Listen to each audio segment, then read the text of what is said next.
Hello everyone, this is Addie with the Putnam County District Library.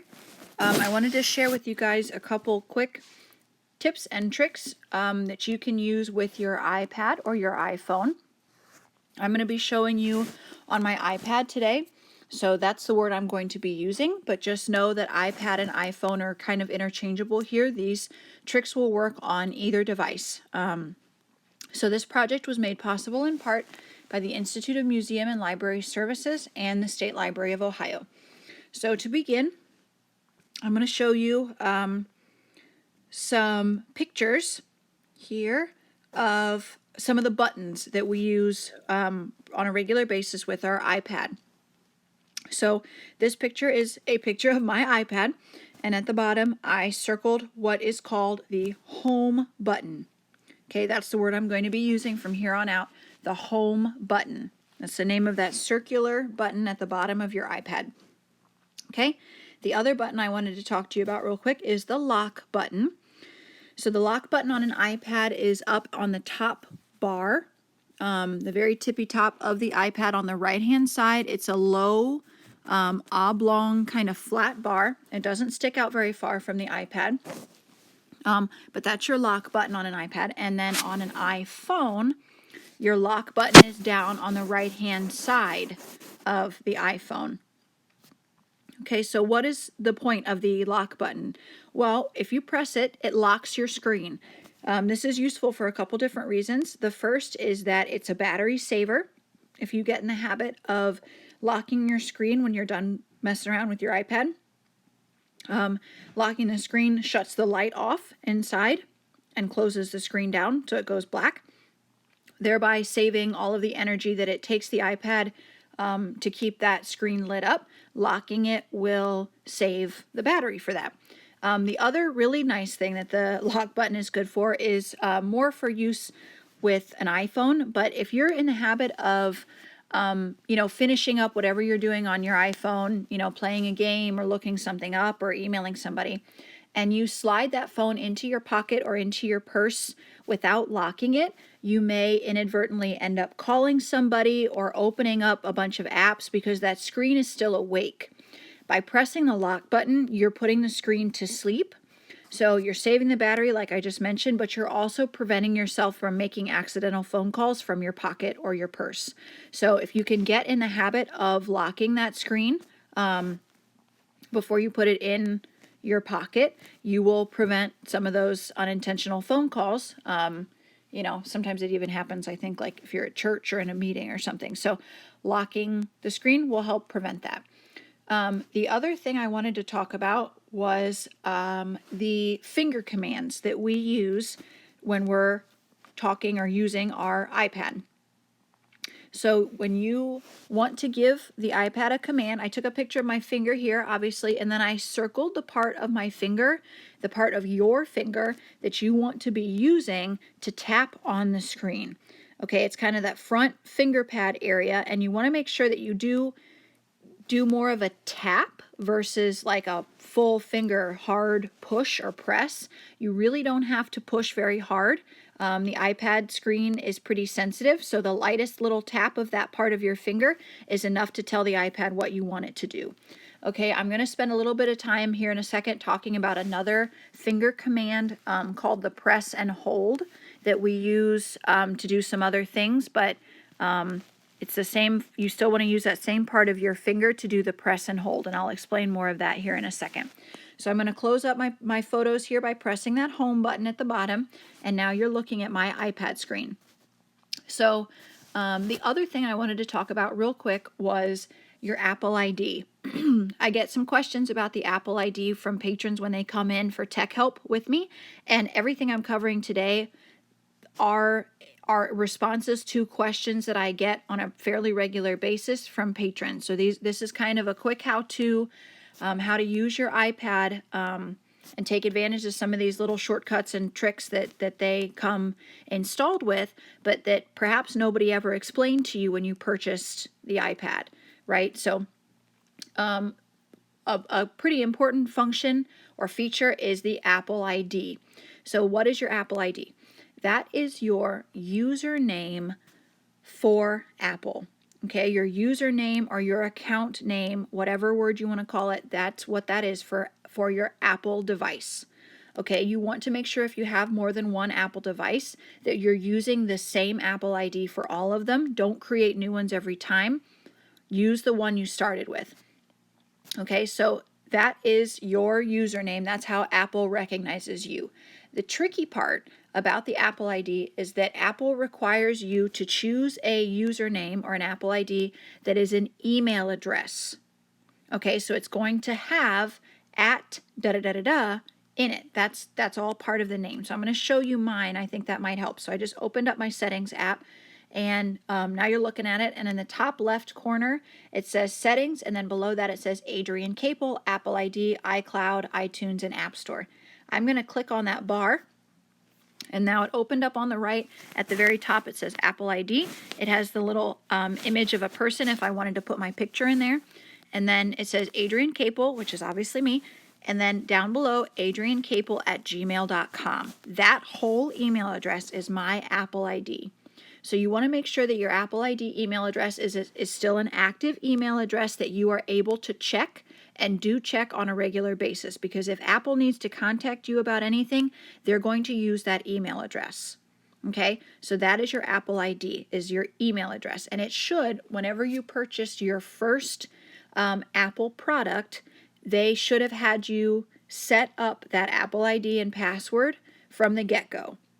If you didn't set one up when you got the device, that's okay. It's not irreversible. You can go back in and set one up later. It definitely helps, especially if, like I said, if you have more than one Apple device product, it links all of them. You can use that same Apple ID for all of them, and then they can almost talk to each other for you. Okay, it's a convenient thing. So that's your Apple ID. I'm going to include a link for Apple's website, their troubleshooting page about the Apple ID. I'm gonna set that up when I post the video. So if you have any further questions about an Apple ID, you can hop onto that website and hopefully they'll get answered. It's a nice resource. They have a lot of information on there for those of us that are kind of struggling with the Apple ID concept. Okay, so the first thing I wanted to show you is how to move your apps around on your screen. So what I'm going to do, I have 2 rows of apps here. I'm going to show you how to move my Notes app. So that's the top row of apps. It's the farthest one to the right. It's the last one on the screen on the top, in the top row. So what I'm going to do is use that press and hold feature that I talked about a little bit earlier. So what does that mean? That means taking that pad of your finger that I showed you in the picture that we looked at, and pressing on the app and holding your finger down. You don't have to push really hard, but just press and hold your finger on that app. And if you hold for maybe it's 1 or 2 seconds, all of the apps will start to shake. You see that, how mine are kind of jiggling? So I'm going to take my finger, I released my finger, and I'm going to put it right back down on that Notes app in the top right, and I'm going to put my finger on it and I'm going to slide that app around. So let's say I want it down on the second row. Okay, I just moved it with my finger, so I'm going to press and slide with my finger, and you can even move pages. I can put it back on my second page, or I can take it and slide it back over to my first page. Now the trick about moving the apps, you want to make sure that you press the home button when you are finished. Okay?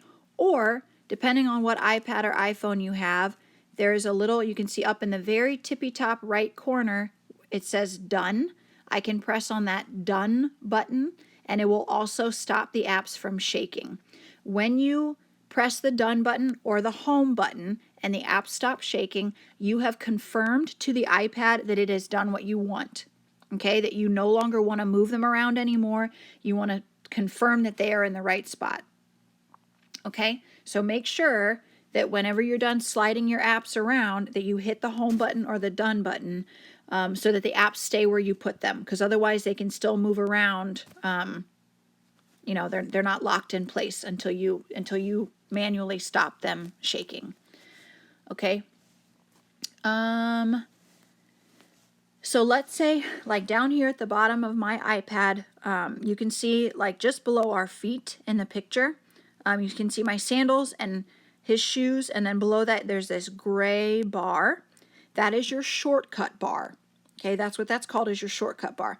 And it's just how it sounds. That's supposed to be, those are the apps that you use the most often, that you would like a shortcut to, a quick way in. Instead of having to search through your screen, sliding around looking for them, you can just click them right from that shortcut bar.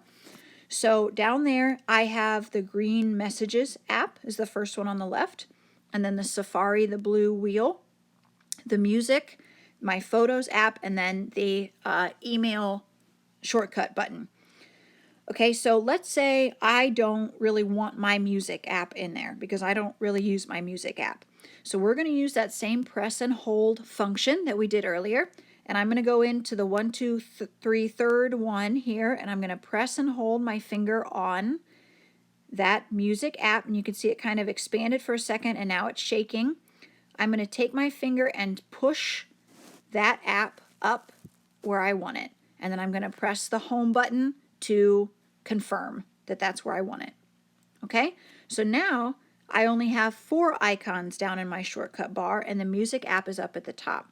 I don't want the Music app in there. I want my FaceTime app in there because I use it more often, for example. Okay, so the FaceTime app is that green. It's in the top bar on the far right. It's the green button with the white video camera looking thing on it. I'm going to move that down into my shortcut bar because I use that more than any other app. Okay, so I'm going to press and hold with my finger like we talked about until it starts to shake, and then I'm going to slide it down right into that shortcut bar, and you can even move it around. See, the other apps, the other icons make room for it. Whoop! Got ahead of myself here. There we go. Press and hold it, pull it down and let go. And then I'm going to hit my home button to lock it into place. So that's what that little gray bar at the bottom is for. That's your shortcut bar. You can put whatever apps you like in there. Okay, that's up to you.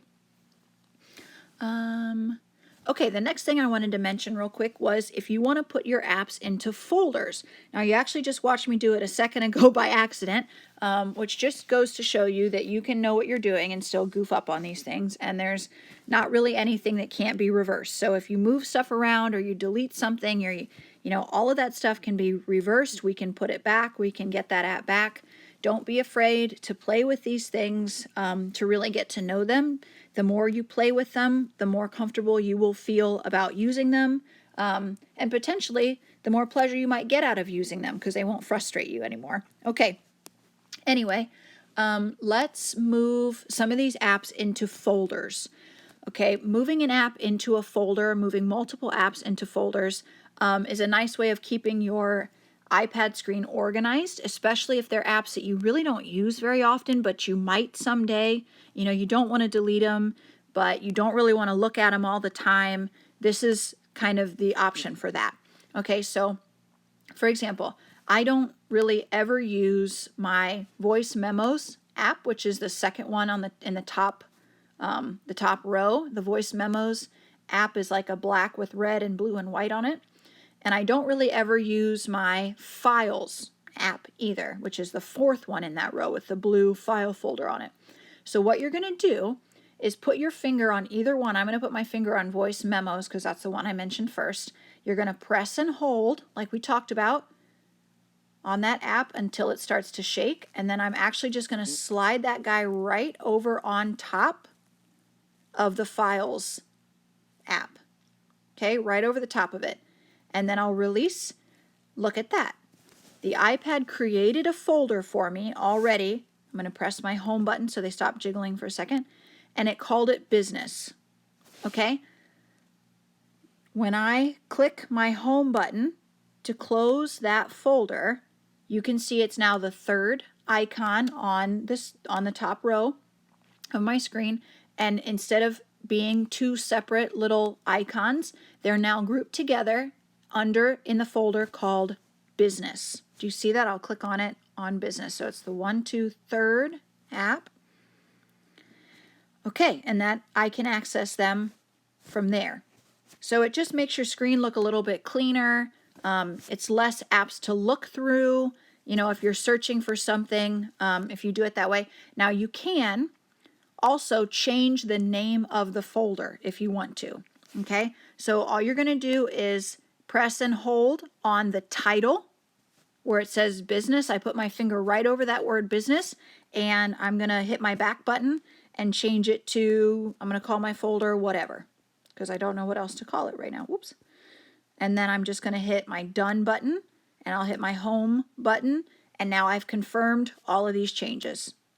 Okay, so if I hit my home button to see my full screen again, that third icon, the title of the folder is whatever, and you can see those two itty bitty icons in there for those apps that I've put into that folder.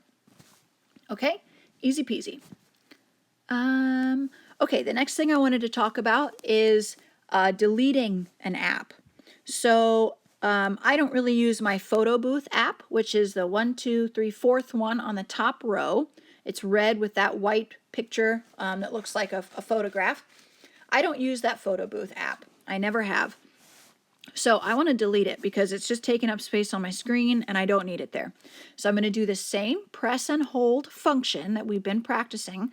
I'm going to press and hold on that icon and then until they start to shake.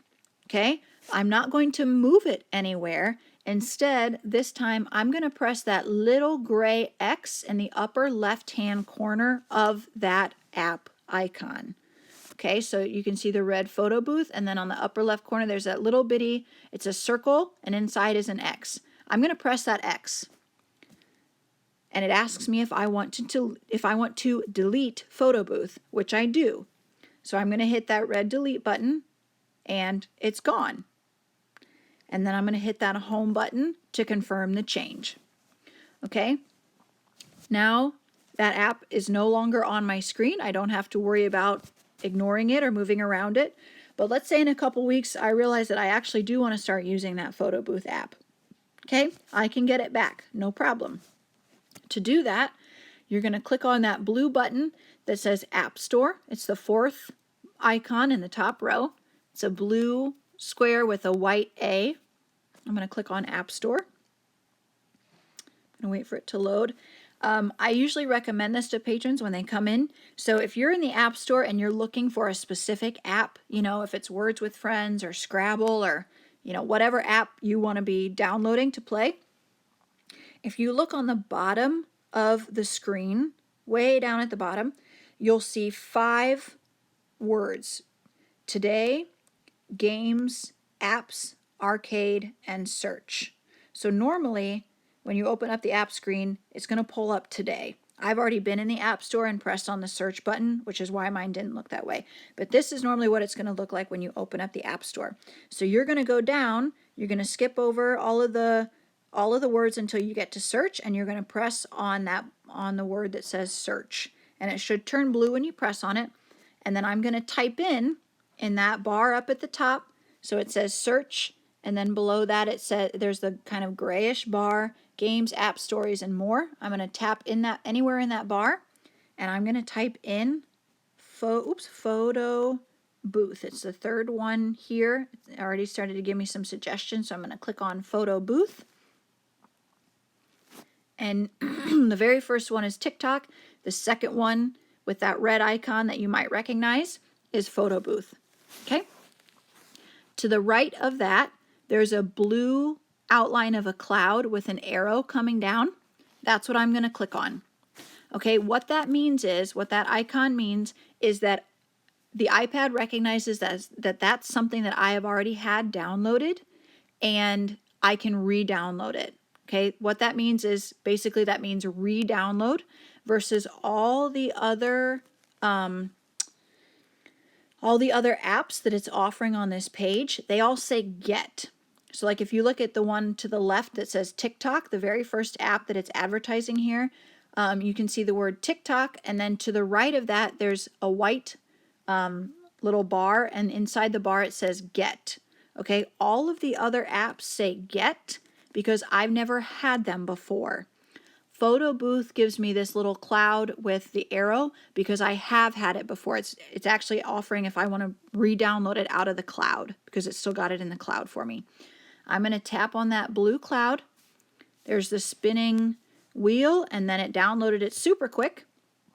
So I can either hit open here and open photo booth up, or I can hit the home button at the bottom of my iPad and go to my last screen of apps, and the last icon, the last app that's there is that photo booth app. Okay, so I have photo booth back now. I can click on it and there it is, photo booth. Okay. All right, moving right along here. So you can always delete apps and you can always re-download them if you delete them by mistake. Okay. The last thing I wanted to cover real quick with you guys is closing the apps that are running in the background on your iPad or your iPhone. Okay, so if I open up Photo Booth just like this and I decide, oh, I don't want to take a picture, and I hit the home screen to come back to my iPad screen, my standard iPad screen, that Photo Booth app is still running. Okay, I didn't just close it. I basically just closed it off the screen, but it's still running on the iPad. So to close the apps that are running, you're going to go down to your home button and you're going to give 2 quick taps of that home button, like, you know, click, click, tap, tap. And when you do that, it's going to show you all of the apps that you have open right now. To close them, you're going to take that pad of your finger and you're going to put it anywhere in each icon. So like I'm going to close, the first one I'm going to close is the Photo Booth app, the top one to the right. I'm going to put my finger somewhere inside that image of Photo Booth. So where it says thermal camera, mirror, x-ray, kaleidoscope, you know, all the different types of pictures I could take, I'm going to put my finger right there where it says like normal, right in the middle of that image of Photo Booth. And I'm going to, oops, I clicked on it instead of, okay, I'm going to double click again to get back to this screen. And then I'm going to take my finger and I'm going to push where it says normal. I'm going to put my finger right there and push up. I'm going to push up on that App Store icon and close it. I'm going to push up on settings and close it. Okay? That officially closes the app for you. This is another thing that if you can get in the habit of closing your apps, you're going to save yourself on battery life. You're going to save yourself potentially on data if you're doing this on an iPhone. Because those apps could still be using data even when you're not actively playing with them or using them. Okay, so this is another really good thing to get in the habit of. When you're done with whatever activity you're doing on your iPad, give that home button a double click, click, click, and then press your finger on the big picture of the app and swipe up. Okay, so when I double click now, nothing shows up because all of my apps are closed. Okay. That was everything I wanted to cover with you guys today. I hope that answered some questions or gave some clarity around some of the things that our iPads and iPhones can do for us. So I hope you all have a good day. Thank you for watching.